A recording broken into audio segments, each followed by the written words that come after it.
Bonjour, bienvenue dans Légalement Vôtre, le podcast autour des enjeux tech des professions juridiques. Je suis Baptiste Quentin et je vous propose de rencontrer aujourd'hui Marine Lecoq pour nous parler de son quotidien d'avocate. Salut Marine, bienvenue. Bonjour Baptiste, merci pour ton invitation dans ce podcast. Je suis ravi de te recevoir dans ce podcast. On se connaît depuis quelques mois maintenant. C'était important pour moi de te donner la parole, d'échanger sur ton métier, sur les évolutions justement de la profession quand on parle de tech. Pour commencer, parlons un petit peu de toi. Est-ce que tu peux nous présenter ton quotidien, ton rythme de travail ? Oui, bien sûr. Alors, je suis avocate collaboratrice à Vannes, dans un cabinet généraliste, depuis 3 ans maintenant, un peu plus de 3 ans. S'agissant de mon quotidien, c'est assez varié. J'ai des journées normalement denses, de 8h30 à 19h30, 20h à peu près. En ce moment, parce que je suis devenue maman, mes journées sont un peu plus courtes, mais je pense qu'on y reviendra plus tard. En attendant, dans le cadre de mon quotidien, je peux être en garde à vue dans la journée, je peux être en audience, en rendez-vous client ou en rédaction d'actes. On a un quotidien qui est très varié et qui se ressemble pas. Chaque jour est différent. Ouais, c'est ça, ce qui est à la fois intéressant. C'est aussi passionnant, ouais. Ce qui fait qu'on ne voit pas le temps passer, donc c'est très chouette. Ok, bon, super. Donc j'avais une première question également, c'est dans ton quotidien, tu vois, quelles sont les principales difficultés finalement que tu rencontres dans ce quotidien qui est varié, dense ? Alors c'est surtout la gestion du temps finalement qui est la plus complexe dans notre quotidien. Je pense que je peux parler pour l'ensemble de la profession. On est une profession qui est très tenue par les délais procéduraux, mais également par le flux constant de mails, d'appels auxquels il faut répondre. Donc les sollicitations des clients peuvent avoir un impact très important sur notre temps. On peut prévoir par exemple un rendez-vous d'1 heure et en fait les nécessités de l'affaire feront qu'il prendra 2 heures, etc. Donc voilà, c'est le temps, la gestion, la gestion la plus importante. Ouais, donc comme tu disais avant, il y a pas une seule journée finalement qui se ressemble. C'est très aléatoire, quoi. Exactement. Ouais, ok, intéressant. Tu me partageais en off tout à l'heure avant qu'on démarre une anecdote. Assez drôle sur le vécu d'un de tes confrères au début de sa carrière. Est-ce que tu peux nous la partager ? Alors, elle est drôle et elle est aussi très symptomatique fort heureusement, d'un aspect de la profession qu'on est en train de quitter. C'est une question de génération aussi. Mais effectivement, j'ai une consoeur au début de sa collaboration qui travaillait dans la journée uniquement déjà pour l'avocat avec qui elle travaillait. Donc, elle n'avait pas le temps de développer sa clientèle personnelle, ce qui est un réel problème quand tu es un jeune collaborateur, puisque c'est comme ça aussi que tu commences à te développer et potentiellement à pouvoir après t'installer.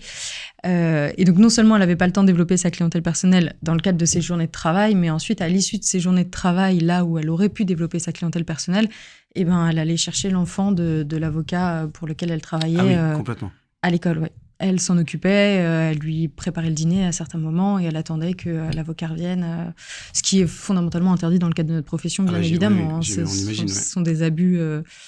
Mais il a fallu du temps pour qu'elle accepte de se rendre compte que la situation n'était pas viable pour elle. Ok, double activité d'avocat et babysitter. Et de babysitter, finalement. Donc, mais c'est pas si rare que ça, malheureusement, encore aujourd'hui. Ok, ouais. Alors effectivement, dans ma question, je disais effectivement drôle, mais la situation n'est pas drôle. Oui, bien sûr. N'est pas drôle pour tout le monde. C'est intéressant. On comprend. On voit que même dans d'autres professions, il y a plein de choses qui se passent. Il peut tout se passer. J'aimerais bien avoir ton avis maintenant. Tu parlais de ton quotidien, etc. J'aime ton avis sur la clientèle que tu as au cabinet, que vous développez, etc. Est-ce que toi, tu vois une évolution en termes d'attente, en termes de comportement ? Alors, je suis encore considérée comme étant une jeune avocate, mais pour autant, je pense que je commence à avoir un petit peu de recul déjà sur la clientèle. Ce que je constate, et en discutant avec d'autres confrères aussi plus âgés, c'est que les clients aujourd'hui sont beaucoup plus impatients, beaucoup plus en attente d'instantanéité, en fait. Donc, un mail doit nécessiter une réponse dans la seconde, un appel, en général d'ailleurs, le mail est suivi d'un appel, et on doit être H24 et 7 jours sur 7 à la disposition de nos clients. Alors, malheureusement, on n'a pas tous la même vision non plus de la profession sur ça. Donc, il y a des confrères qui acceptent totalement, qui sont à cette situation et qui sont toujours joignables, par exemple, sur WhatsApp, le week-end et qui décrochent. Ça, c'est leur choix. Et puis, il y a les autres, comme moi, qui essayent de cadrer un peu nos clients. Après, c'est normal, on gère des matières qui sont très techniques, qui ont des forts aspects humains et financiers, donc forcément, source de stress. Mais voilà, c'est peut-être ça qui est le plus compliqué avec les clients aujourd'hui, c'est cette instantanéité. Et d'ailleurs, ça me fait penser aussi à autre chose, c'est qu'avant, le statut d'avocat était particulièrement respecté. Et je pense qu'aujourd'hui, on a perdu un peu de ces lettres de noblesse dans la profession. Et on est plus regardé avec défiance, la plupart du temps, par nos clients, en fait, qui ont du mal à comprendre le sens de notre travail, de notre facturation, puisqu'en fait, en tapant des mots-clés, ils ont l'impression de trouver sur Google ou autre, ils ont l'impression de trouver les réponses, exactement, les réponses à leurs questions. Alors même que ces réponses, les 3 quarts du temps, sont fausses ou incomplètes. Ouais, d'accord.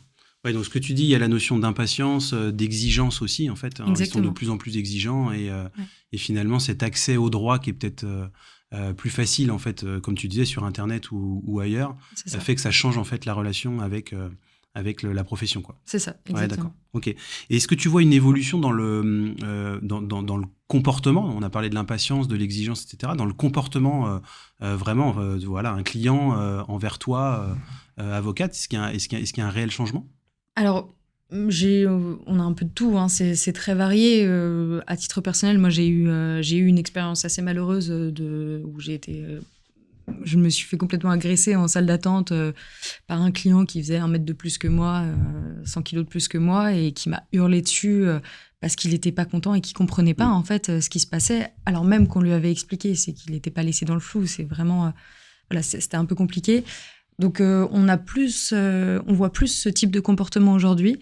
Donc, cette agressivité-là des clients vis-à-vis des avocats qui peuvent arriver... Enfin, il y a une consoeur là récemment, il y a 1 semaine ou 10 jours à Paris, qui s'est fait agresser physiquement, cette fois par un adversaire, pas par un client, mais on en arrive en fait à ces extrémités-là. D'accord. Même entre avocats. Oui, c'est ça. Ouais. Même quand on est l'adversaire, ça nous arrive. Donc, et en plus de ça, dans la relation client, il y a aussi effectivement peut-être le ton des mails qui change un peu. Voilà, c'est... Très vite, les gens sont... Ouais, plus d'agressivité. C'est ça, sont plus tendus, effectivement, dans les échanges. Ok, et ça, comment vous arrivez à gérer au quotidien, finalement, ces situations-là? Est-ce que vous êtes accompagnée? Alors toi, en tant que collaboratrice d'un cabinet, est-ce que vous êtes accompagnée? Est-ce que vous êtes formée? Alors, on n'est pas formé. C'est la grosse difficulté, c'est qu'à l'école des avocats, on n'est pas formé en tout cas à l'humain et à cette gestion-là. Les avocats avec qui on travaille ont les mêmes difficultés que nous, donc en fait on en discute ensemble, on essaye de trouver des solutions. La plupart du temps quand même, ce qui apaise un début de conflit, si j'ose dire, c'est de décrocher son téléphone et d'appeler le client. Après, il y a aussi des saisines de plus en plus systématiques du bâtonnier. Donc le bâtonnier qui s'occupe des relations entre les avocats et leurs clients, au niveau déontologique notamment, les clients aujourd'hui sont plus prompts à saisir le bâtonnier pour mettre en cause notre responsabilité, pour se plaindre, pour dire qu'on a mal fait telle chose ou telle chose. Après, c'est le bâtonnier qui arbitre, hein, il y a une enquête qui est menée, etc. Mais voilà, c'est un peu ce climat-là. Alors, évidemment, c'est pas 100% du climat, hein, qu'on soit bien d'accord, mais ce sont des cas particuliers qui peuvent très vite, en fait, avoir un impact sur notre quotidien aussi, puisque ça remet en cause, notamment, en premier lieu, notre intégrité professionnelle, mais aussi nous, personnellement, en tant que personne humaine. Et voilà, on se demande ce qu'on a pu louper dans la relation. Puis, il y a des clients, on a un très bon contact au début et on comprend pas, la décision est pas bonne, et là, il vrille complètement, quoi. Ouais, d'accord. Ok. Ouais, c'est vrai on le constate, je pense, dans plein d'autres professions, etc. Hein. Chacune des professions a sa particularité, mais bon, c'est intéressant d'entendre et de souligner qu'il y a un changement quand même de comportement et de relation finalement entre l'avocat et son client. C'est hyper intéressant. Alors, tu nous as parlé au tout démarrage de tes journées denses, etc. J'ai lu récemment une statistique qui montre que 73% des avocats, en fait, soulignent la difficulté de concilier vie pro et vie perso. Donc, le chiffre est important quand même.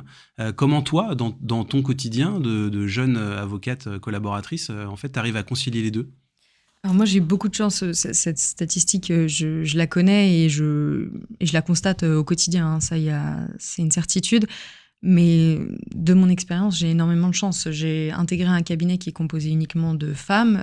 Quand je suis rentrée dans ce cabinet, j'ai indiqué que je souhaitais fonder une famille et que c'était un préalable indispensable. Et donc, voilà, il n'y a jamais eu de difficulté sur ça. J'ai eu une petite fille il y a maintenant 11 mois et ça s'est très bien passé au cabinet, que ce soit pendant mon congé maternité ou sur mon retour. Ce que j'expliquais au début, hein, mes journées sont moins denses, entre guillemets, ou du moins elles se sont réorganisées un peu différemment pour que je puisse aller chercher ma fille à la crèche et profiter d'elle. Ouais, ça a été et obligatoire en fait, de repenser pour moi c'était obligatoire. Ouais. Ou sinon je quittais la profession en fait. Il y avait pas de demi-mesure. Ouais. Donc soit c'était conciliable, soit je choisissais ma vie familiale. Je peux constater que d'autres consoeurs, après ça dépend aussi des objectifs de chacun. Il y a des consoeurs ou des confrères qui souhaitent développer leur cabinet, développer beaucoup leur clientèle personnelle et qui vont accepter l'idée que pendant 5, 6, 7 ans, ils vont mettre entre parenthèses leur vie personnelle ou alors réduire fortement la voilure à ce niveau-là pour privilégier leur clientèle personnelle. Parce qu'en fait, typiquement, quand on est appelé en garde à vue, ce qui est quand même une grosse source d'apport de clients, ça veut dire qu'on est joignable 24 heures sur 24, 7 jours sur 7, qu'on peut se déplacer dans tout le département. Donc voilà, ça peut être un petit peu compliqué à concilier. Ouais, ce qui est différent sur d'autres types de droits exercés en fait, par la profession, puisqu'il n'y a pas cette disponibilité H24 comme tu le précises. Et donc, on peut concevoir que pour des confrères qui ont la même activité que toi, ça peut être plus compliqué entre le côté perso et le côté pro, bien évidemment. Ouais. Mais même pour ceux qui ont des matières différentes, je pense à des matières comme le droit fiscal ou le droit social, ou qui ne font pas du tout la dimension pénale, eux, pour le coup, ils ont aussi, on en revient sur des délais, ils ont des délais qui sont très importants, qui sont très stricts. Ils ont en général beaucoup de matières, beaucoup de recherches à faire, et en fait, ce qui fait des journées complètement à rallonge. Et ça, c'est vraiment de la responsabilité du cabinet avec lequel ils travaillent et de leur responsabilité aussi d'essayer de gérer ce temps-là pour avoir une vie personnelle. Mais en fait, on peut vite se retrouver pris dans l'engrenage, si j'ose dire, de la productivité. Et en fait, on est lancé et puis on est passionné la majorité du temps par notre métier, donc on ne voit pas le temps passer. Et le problème, c'est que quand on rentre chez nous, on se dit « Ah, 22 heures, c'est peut-être manqué quelque chose peut-être ou un peu raté tard. quelque chose. » Exactement. Ouais, ok. Alors félicitations à nouveau, parce que tu nous disais être devenue maman il y a très peu de temps, donc c'est bien évidemment toujours une excellente nouvelle. Ça enrichit énormément de choses. Mais pour rebondir sur ce sujet, et tu l'as dit juste avant, c'est vrai que si aujourd'hui au cabinet, on ne t'avait pas donné la possibilité finalement de libérer du temps, de prendre ce temps, etc. Est-ce que le fait d'être devenue maman il y a très peu de temps a changé ta vision, ta perception, finalement, l'approche que tu peux avoir du métier d'avocate ? Oui, complètement. Ouais. Et paradoxalement, ça m'a beaucoup plus apaisée dans la pratique de mon métier. D'accord. Peut-être aussi parce que j'arrivais à un moment où je suis à 3 ans de barre, je commence à prendre plus confiance en moi, dans ce que je fais, etc. Mais tout d'un coup, ça remet un peu tout en perspective. En fait, c'est qu'un dossier, même s'il y a de lourds enjeux humains et financiers, comme je le disais tout à l'heure, reste un dossier au sein du cabinet. Et voilà, quand je rentre chez moi, j'essaye de me détacher là où j'avais plus de mal avant. Et vraiment, j'emportais littéralement le dossier chez moi. Alors, soit littéralement, soit juste mentalement le dossier chez moi. Maintenant, je me force à avoir un sas pour mettre ça à distance, puisque je reviens sur ma pratique forcément, mais en pénal, par exemple, on peut avoir des situations qui sont très lourdes, notamment sur des dossiers, quand on a des enfants où ça peut être compliqué, des dossiers de pédophilie, de viol, etc. Voilà, j'apprends à mettre ça à distance. Je me rends compte aussi que l'impact n'est pas le même. Je ne lis plus un dossier de la même façon. Beaucoup m'avaient prévenu. Je pensais que j'échapperais à la règle. Ouais. Je pense que j'échapperai pas longtemps à la règle. Voilà, il y a des dossiers où la majorité du temps, quand on devient parent, je veux surtout parler pour moi parce que je pense qu'il y a des confrères, c'est différent, mais on les met un peu plus de côté, ou on les renvoie à d'autres confrères puisque c'est trop proche. Il y a une similitude trop forte dans les dossiers par rapport à notre vie personnelle, et on a tendance dans ce cas-là à avoir un peu de mal partout. C'est un vrai travail personnel, c'est ça. À la fois intellectuel et dans la posture, dans la manière d'appréhender les choses en fait, qu'il est nécessaire de faire, quoi. C'est ça. Et même vis-à-vis de la juridiction ou des confrères, le fait de devenir maman m'a donné une assurance peut-être un peu plus grande, en me disant que en fait, si je voulais pas que ma fille se fasse marcher sur les pieds, il fallait que je commence par moi m'assumer et accepter de pouvoir rentrer en conflit, entre guillemets, encore une fois, avec les magistrats. C'est toujours dans un cadre déontologique et en bonne intelligence, mais voilà, savoir s'imposer et poser un cadre et des limites pour donner l'exemple à ma fille plus tard, en fait. Bon, c'est super, c'est effectivement très intéressant, et puis ça peut aider aussi des jeunes avocates collaboratrices individuelles qui s'installent. C'est aussi le but de la démarche et de l'échange, donc merci pour ça. On a beaucoup, on a parlé du quotidien, des missions, des enjeux, de la charge de travail, le fait qu'effectivement tu sois devenue maman qui change l'approche. Donc on a insisté beaucoup là sur finalement ce qui ne va pas finalement dans le quotidien, même s'il y a bien évidemment plein d'autres choses. Mais comment tu vois, toi, maintenant, plutôt je veux dire le côté positif, l'optimisation du quotidien pour travailler mieux, pour être plus efficace. Comment voilà, vous échangez peut-être aussi entre confrères régulièrement, mais voilà, comment tu te projettes dans un meilleur futur de demain en tant qu'avocate? Alors, déjà, c'est vrai que c'est une profession qui est incroyable. On a parlé de tous les aspects négatifs, mais c'est passionnant. La relation humaine est très forte et même intellectuellement, c'est hyper stimulant. Et c'est vrai que quand on voit les années qui arrivent et toutes les solutions qui commencent à arriver, là, je regardais sur l'intelligence artificielle, par exemple, sur les relations clients, sur les recherches. On est en train de nous ouvrir une fenêtre du possible dans l'exercice de notre profession qui est incroyable et qui pourrait nous permettre d'optimiser plein de choses, puisque aujourd'hui, on a encore une profession qui aime bien ses habitudes, c'est-à-dire, voilà, l'agenda papier peut garder encore ses lettres de noblesse chez certains, le cahier des appels, enfin voilà, on a encore beaucoup de modernisation à intégrer dans le cadre de notre profession. Donc, pour répondre à ta question sur la digitalisation, moi, là, on vient de nous mettre au cabinet, par exemple, un secrétariat sur notre téléphone, ce qui nous permet vraiment d'avoir un cabinet portatif et d'être chez nous et de pouvoir répondre aux appels avec le numéro du cabinet, par exemple. Ça, c'est incroyable. Donc, on a ce secrétariat-là. On a maintenant la gestion de nos dossiers avec un logiciel métier. Et il nous manque, c'est en train d'arriver, hein, mais il nous manque l'intelligence artificielle pour nous aider à accélérer nos recherches, parce qu'on a déjà des logiciels pour rechercher la jurisprudence, mais c'est encore pas... Enfin voilà, je pense qu'on peut aller encore plus loin. Et il nous manque l'aspect relation client, je pense qu'il faut continuer à travailler.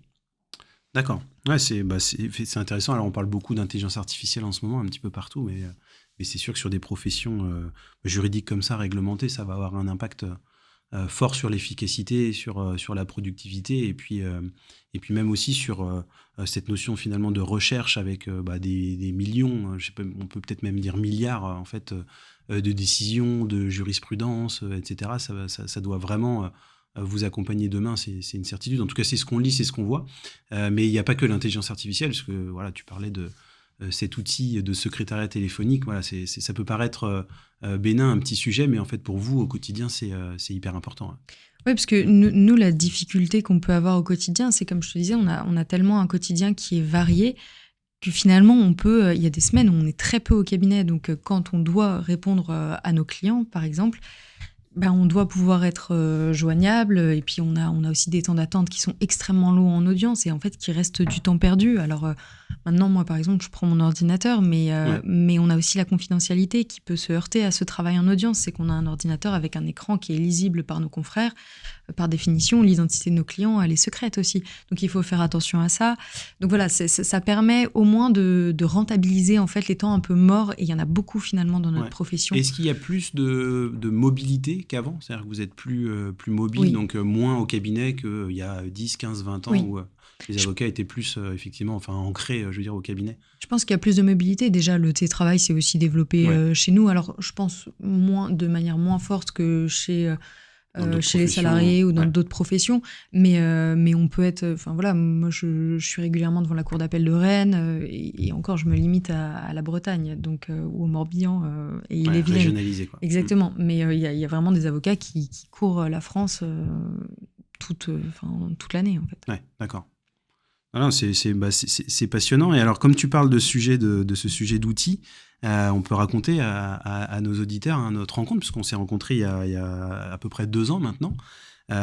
C'était à la fin de tes études quasiment. Hein. Tu venais avec Noémie, on en reparlera un petit peu après, voilà, de remporter un prix d'innovation organisé par le CNB, donc le Conseil national des barreaux. Et vous aviez à l'époque, voilà, comme projet, de proposer une solution qui vient simplifier, tu en as parlé tout à l'heure aussi, la relation entre le client et son avocat. À l'époque, comment, parce que toujours dans les études, etc., donc finalement vous aviez une vision de votre métier, comment vous allez vous projeter, comment vous avez identifié ces besoins, en fait, comment vous vous êtes dit, on est étudiante, etc., et on sent tout de suite en fait le besoin de proposer des solutions innovantes. Est-ce que tu peux nous expliquer, voilà, ce qui s'est passé à l'époque, la genèse aussi de ce projet-là ? En fait, on était à l'école des avocats avec Noémie quand on a eu cette idée-là. Ça vient, alors vraiment la genèse du projet vient d'un seul cours qu'on avait sur l'innovation. Voilà, on avait 3 heures et les 2 professeurs qui nous accompagnaient nous ont constitué des groupes d'élèves et nous ont demandé de proposer une solution innovante.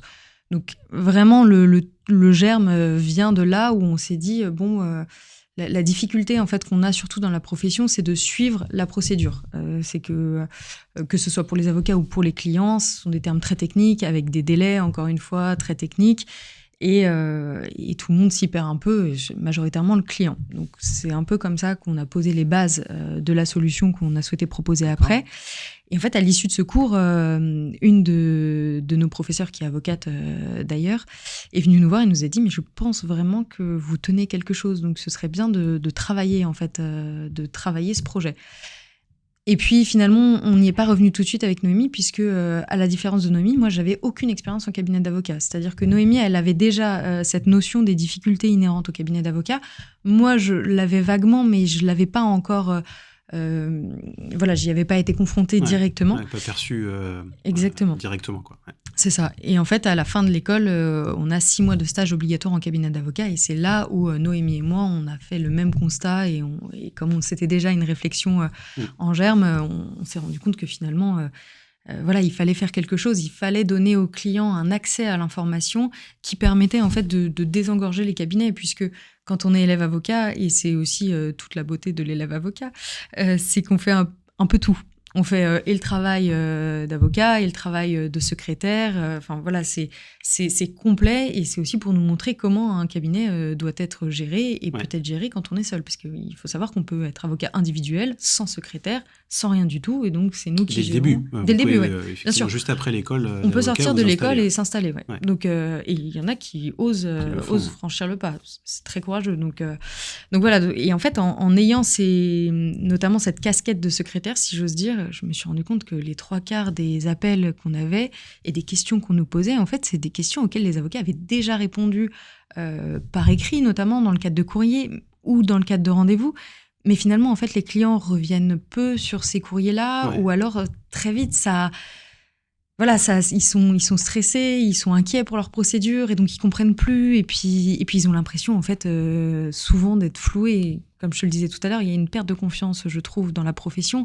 Et donc il y a un peu ce côté, vous essayez de nous arnaquer en fait un peu. Donc oui. notamment, je pense aux transits de fonds qui doivent passer par ce qu'on appelle la CARPA. Les clients, j'ai encore eu la dernière fois une cliente qui me disait « Oui, on sait que vous les laissez exprès pour faire des petits. » Non, en fait, il y a un temps où... Enfin voilà, on a, entre le moment où on demande le décaissement des fonds, on reçoit le chèque et on contacte la cliente, forcément, il y a un certain temps qui se passe.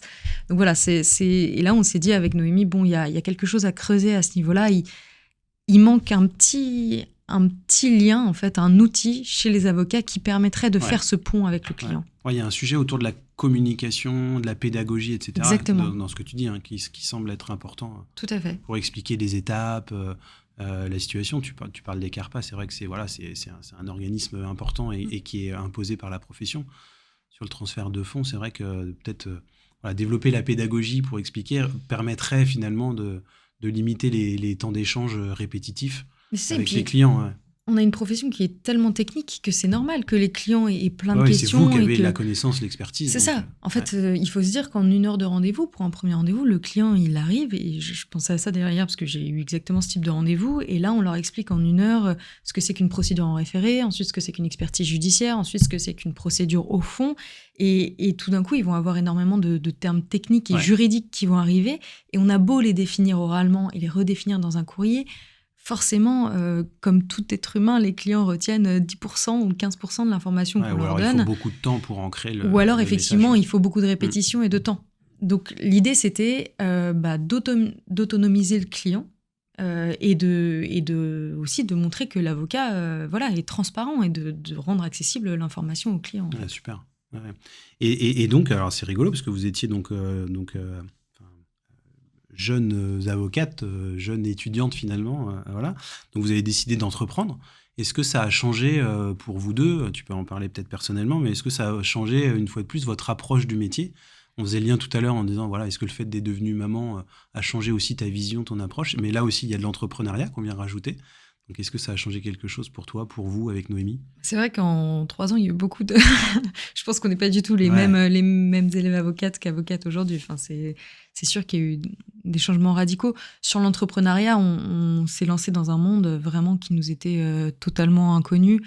On a appris un peu toute seule de notre côté avant de prendre attache avec Bricklead et d'être épaulé. Et ça, c'est ce qui nous a aussi beaucoup aidé à se structurer, à voir comment peut commencer à évoluer. Et c'est pour ça qu'on est ravis d'avoir collaboré avec vous. Enfin, c'est de collaborer avec vous.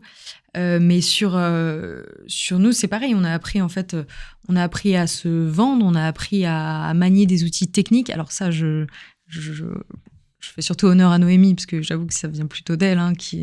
C'est elle qui a codé en version no-code la solution au début, en tout cas le projet de solution qu'on avait. Moi, j'avais plus la partie relation, la vision sur les prochaines étapes, quelles procédures on pouvait rajouter, comment on pouvait fonctionner. C'était plus sur la recherche de financement aussi, parce qu'en fait, ça a été un gros sujet à un moment aussi. C'est comment on allait grossir, la recherche de partenaires. Il a fallu dépasser sa nature. Noémie et moi, on n'est pas forcément naturellement, on n'avait pas l'habitude en tout cas d'aller négocier, d'aller discuter. Alors, et puis en plus, c'est amusant d'aller discuter avec en général des hommes beaucoup plus âgés que nous, qui avaient l'âge, pas toi Baptiste, mais qui avaient l'âge de nos parents et de nos pères notamment. Et ça donne. On s'est fait violence en fait. On a appris à se faire violence. Ouais. Et puis on a adoré aussi ce qu'on faisait. Donc non, ça a été une super expérience et on en a retiré beaucoup de choses. Et encore une fois, aussi peut-être plus d'assurance, plus de confiance, mais aussi, je pense, paradoxalement, beaucoup d'humilité. Parce qu'on se rend compte aussi que on a beau adorer un projet, on a beau croire à fond dans notre idée, il y a des réalités et il faut accepter que ça se passe pas toujours comme on veut et il faut quand même repartir. Ouais, et aujourd'hui, quand je vois des boîtes qui se lancent à droite à gauche, je ne serai jamais de ceux qui critiqueront le projet ou qui se réjouiront de la chute, peu importe, parce que ça reste un petit peu français quand même comme vision de l'entrepreneuriat. On mesure peut-être mieux les efforts des chefs d'entreprise, de tout ça. Ouais, un peu plus avec la réalité sur ces sujets-là, mais c'est passionnant parce que, et on a envie d'encourager tout le monde.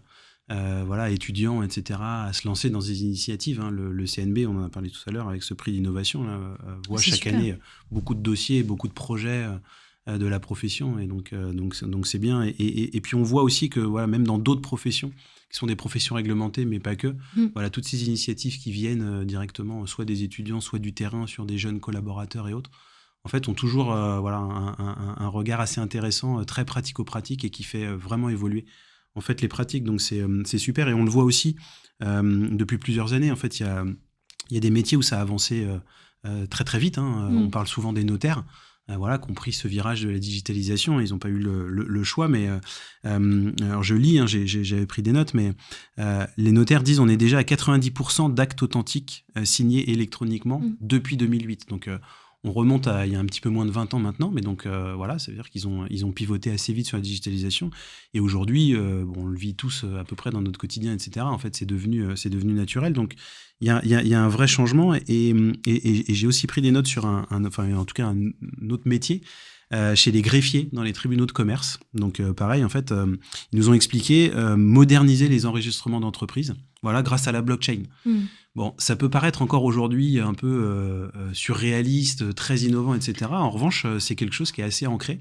Donc on voit que les notaires ont pivoté, on voit que maintenant les greffiers, je citais dans les tribunaux de commerce aussi, ont pivoté. Donc on voit qu'il y a une vraie place en fait au digital, à la transformation. Puis tu parlais tout à l'heure des outils, de l'intelligence artificielle qui va, comme partout, que ce soit dans le secteur privé, mais aussi dans les professions réglementées, juridiques, vraiment transformer, en fait, bouleverser la manière dont vous allez pratiquer en tout cas votre métier, quoi. Moi, je suis convaincue que c'est le sens de l'histoire, et c'est pour ça que le CNB, je trouve, est très bon sur la question. C'est que c'est le CNB qui a fait émerger notamment Predictis, qui est aujourd'hui un gros moteur de recherche aussi. Et en fait, ils encouragent tout ça. Et ce qui est bien, c'est que ça légitime aussi les projets qui sont portés. Parce que nous, on s'est retrouvé une difficulté qu'on a eue au début, c'est le regard de notre propre profession sur l'entrepreneuriat qui peut être un peu mitigé encore aujourd'hui sur la question. Il y a ceux qui sont tournés vers l'avenir et qui encouragent beaucoup l'entrepreneuriat. Et puis, il y a une autre frange de la profession qui est beaucoup plus méfiante vis-à-vis de ça, parce que normalement, à l'origine, on ne peut pas avoir de double casquette quand on est avocat. On doit être que avocat. Ouais. On ne peut pas avoir un autre métier à côté. Et ça s'est élargi il y a quelques années où maintenant, on peut exercer un autre métier si c'est en rapport avec le juridique, etc. Tout à fait. Ouais, on en rencontre, nous, au quotidien, cette double casquette. Ouais. Donc voilà, ça a été un effort. Moi, j'ai été contrôlée par mon conseil de l'ordre. Enfin voilà, j'ai dû expliquer ce que je faisais. J'ai eu 2 confrères qui sont venus, qui ont regardé le projet, qui ont bien regardé que ça n'empiétait pas. Donc il y a quand même encore des freins assez forts. Et je trouve que le CNB, en faisant ce concours de projets innovants, donne une belle image de la profession et notamment des jeunes avocats qui arrivent et qui ont plein d'idées et moi je regarde tous les ans du coup ce qui est proposé et à chaque fois je trouve que je trouve ça fascinant de voir qu'il y ait autant de projets tous les ans qui peuvent sortir et puis ils sont toujours variés puisque un des critères du CNB c'est que ça ne corresponde pas à un autre projet qui ait déjà été présenté donc forcément ça force c'est innovant. C'est ça, ça force forcément l'innovation, donc c'est très intéressant. Et pour nos auditeurs, est-ce que tu as des solutions que tu recommanderais, des outils de gestion, de suivi administratif, de facturation, de relations avec les clients, on en parlait juste avant? Dans le cadre de ma pratique, moi j'utilise Cessible comme logiciel de gestion cabinet. J'utilise forcément Brickly de relation dans ma gestion avec les clients pour le suivi de dossier, justement. On utilise aussi donc maintenant le cabinet, ce dont je parlais tout à l'heure, le secrétariat un peu portatif, uniquement sur le téléphone, qui est 3CX. Et on a aussi, plus dans le cadre de nos recherches, j'utilise Dalloz et Jurisprudis sur tout ce qui est recherche jurisprudentielle, etc. Donc ça, c'est la palette un peu d'outils qu'on utilise quotidiennement en fait à ce niveau-là. Ouais, complètement. Bon, sachant que vous recherchez bien évidemment, l'efficacité, aussi de la simplicité, etc. C'est hyper intéressant. Alors on approche de la fin de ce podcast. C'était le but. Hein. On se rend un petit peu mieux compte. De ton quotidien, du quotidien qui est certainement partagé par d'autres avocats, avocates, hein, tes confrères, des enjeux aussi sur la transformation, sur les outils, sur les pratiques, etc. Personnellement, très rapidement, comment toi tu vois l'avenir de la profession avec le développement de ces nouvelles technologies? Voilà, si de manière très pratico-pratique, qu'est-ce que ça va vraiment influencer, impacter dans le quotidien? Je pense qu'à l'avenir, on va être beaucoup plus efficace. On en revient en fait au début de notre échange. Hein. Je pense qu'on est une profession qui va réussir à assainir un peu son rapport au travail aussi, en étant plus efficace et productif avec ce type d'outils. On va réussir à concilier mieux notre vie professionnelle et notre vie personnelle, mais aussi au sein même de notre exercice, en enlevant un peu, ou du moins en étant plus efficace sur tout ce qui est relations clients, sur mise à disposition de l'information, etc., on va retrouver aussi le cœur de notre métier qu'on peut avoir quelquefois tendance à perdre, c'est-à-dire la construction juridique, la recherche juridique. Enfin voilà, le fait d'établir une stratégie de défense, par exemple. Voilà, je pense que la profession a de très beaux jours devant elle, à condition que les confrères prennent le virage des nouvelles technologies. Genre, je dis nouvelles technologies, ça fait très boomer, je suis désolée. Mais voilà, c'est... Non, mais cette transformation exactement, digitale, la transformation digitale, parce qu'on le voit chez les notaires, c'est quelque chose qui, tu l'as très justement cité tout à l'heure, c'est quelque chose qui a un gain de temps monumental pour eux. Qui dit gain de temps, dit gain de productivité, dit aussi plus de dossiers, mine de rien. Donc un chiffre d'affaires, c'est aussi le cœur du sujet, un chiffre d'affaires aussi plus important, et également des clients qui sont plus satisfaits. Donc en fait, je pense vraiment qu'à l'avenir, on va tendre vers une relation win-win en fait entre clients et avocats. Ouais, ok. Un conseil que tu donnerais justement à tes confrères pour aborder sereinement, on va dire, cette transformation digitale? Je pense que il faut se former. En fait, on a des heures de formation obligatoires dans l'année et de plus en plus, on voit justement des formations sur l'intelligence artificielle, comment l'utiliser, comment comment l'utiliser sans rentrer en contradiction avec nos obligations déontologiques, le secret professionnel, etc. Donc se former, ne pas avoir peur et surtout oser en fait, puisqu'on voit bien que dans cette profession, ceux qui osent en général, ils vont loin et puis ils sont gagnants à la fin. Ouais, sur le long terme, ça va payer, quoi. Ouais. Et puis ça va servir à toute la profession aussi. Hein, j'en suis convaincue, que ce soit pour l'image de la profession et pour la profession en elle-même, en gestion interne, je suis convaincue que c'est quelque chose qui va nous aider. Super, merci beaucoup Marie pour cet échange. Merci de m'avoir invité. Merci à vous auditeurs d'avoir passé un moment avec nous. N'hésitez pas à partager, n'hésitez pas à commenter cet épisode, à nous suivre sur nos réseaux. Et moi je vous donne rendez-vous très bientôt pour un nouveau numéro de Légalement Vôtre. Salut à tous. Merci Baptiste.